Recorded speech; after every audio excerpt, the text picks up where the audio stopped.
Why does trauma in childhood have such a profound impact on social, emotional, and physical health? Did you know there are 3 different kinds of stress?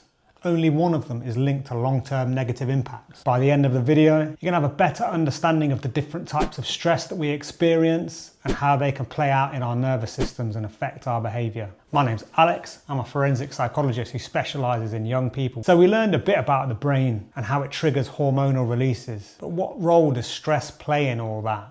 Let's have a little think about stress. Evolution needed us to have lots of different ways to manage threats. Stress isn't always a negative thing. In fact, some stress is beneficial. There are 3 main types we need to think of. So what about good stress, otherwise known as eustress? This helps motivate us to do things that are difficult, like preparing for a massive presentation, getting ready to ask out the person you're interested in, doing fun things like riding a roller coaster, going skydiving, or going on a racetrack. All these things can be very stressful, but often fun if it's done with the right people. In essence, eustress, good stress, is usually short-term and manageable, helps us do the things to grow. Tolerable stress is the kind of stress that happens when significant life events are happening, such as loss, bereavement, or divorce. Whilst it has a negative effect and can impact our health and well-being, with the right support, it's manageable, and over time we can overcome it and sometimes even grow from it. The problematic kind of stress is toxic stress. This is the most damaging. Toxic stress can have a profound effect across the lifespan. It results in prolonged activation of the body's stress response system. Toxic stress is a bit like a rogue sprinkler system gone mad. Imagine that a sprinkler system gets triggered during a false alarm and just keeps going on and on, causing extensive damage to produce, products, and merchandise in a warehouse. Over time, the more and more water that falls on the products, the more and more damage. The body's evolved ways to keep itself safe, even in the most dangerous of scenarios. So we're supposed to perceive a threat, assess the threat, is it a tiger or is it a rabbit? And once the threat passes, we return back to normal. We have that 90-minute adrenaline cycle once the fight or flight system's been triggered, and then we go back to how we were before. So we spoke about stress hormones like adrenaline and cortisol that are designed for short-term threat management. If they remain switched on for extended periods without relief, it can lead to harmful effects on the body and the brain. Physical health problems like heart disease, cancer, lung disease, and lots more.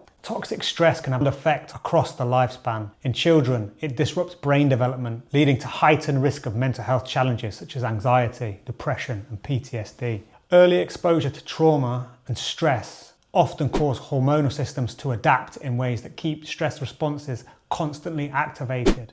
This repeated triggering of stress responses profoundly impacts future resilience. The prolonged presence of stress hormones weakens the immune system, damages our vital organs and brain structures, and increases our susceptibility to illness and chronic disease because the body just can't heal and repair. Over time, this unrelenting strain erodes overall health and well-being, emphasizing the critical need for early intervention for people whose lives are very stressful. Why does trauma in childhood have such a profound impact on social, emotional, and physical health? The answer lies in what we've discussed so far. It's how the body adapts to living in a state of constant chronic stress. This is why individuals with difficult early lives often appear much older than their years. It's also why, even without engaging in negative coping strategies like smoking or drinking or drug use, people with high numbers of ACEs still face significant health challenges. The body has adapted to keep threat sensors sensitive and the presence of stress hormones constantly active in the bloodstream.